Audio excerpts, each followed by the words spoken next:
দর্শক, আমি এখন আপনাদেরকে সিলেটের সুরমা নদীর পানি যে বিপদসীমার প্রায় চুই চুই করছে সেটি দেখানোর চেষ্টা করছি। আপনারা জানেন গত 4-5 দিন ধরে প্রবল বৃষ্টি এবং পাহাড়ি ঢলের ফলে সিলেটের সুরমা নদীর পানি এখন প্রায় বিপদসীমা চুই চুই করছে। যদি আর অল্প বৃষ্টি হয় তাহলে সেই সুরমা নদীর দুপার মেরে পানি সিলেট শহরের বিভিন্ন অলিতে গলিতে এবং পাড়া মহল্লায় ঢুকে মানুষের অনেক ক্ষতি করতে পারে। সিলেটের মানুষ এখন প্রচুর বন্যা আতঙ্কে ভুগছে।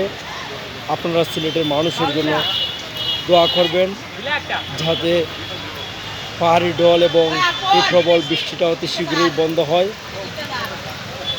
পাহাড়ি ঢল এবং বৃষ্টি যদি অতি তাড়াতাড়ি বন্ধ হয় তাহলে সিলেটবাসী এইবার বন্যার সেই ক্ষতিকর প্রভাব থেকে রক্ষা পেতে পারে। অন্যথায় সিলেটবাসী বন্যায় প্লাবিত হতে পারে। তাই এই জন্য আমরা সৃষ্টিকর্তার কাছে সিলেটবাসীর জন্য দোয়া করি যেন বৃষ্টিটা বন্ধ হয় এবং পাহাড়ি ঢল বন্ধ হয়, তাহলেই সিলেটের মানুষ বন্যার সেই আতঙ্ক থেকে রক্ষা পাবে। সবাই সুস্থ থাকুন, ভালো থাকুন প্রিয় দর্শক।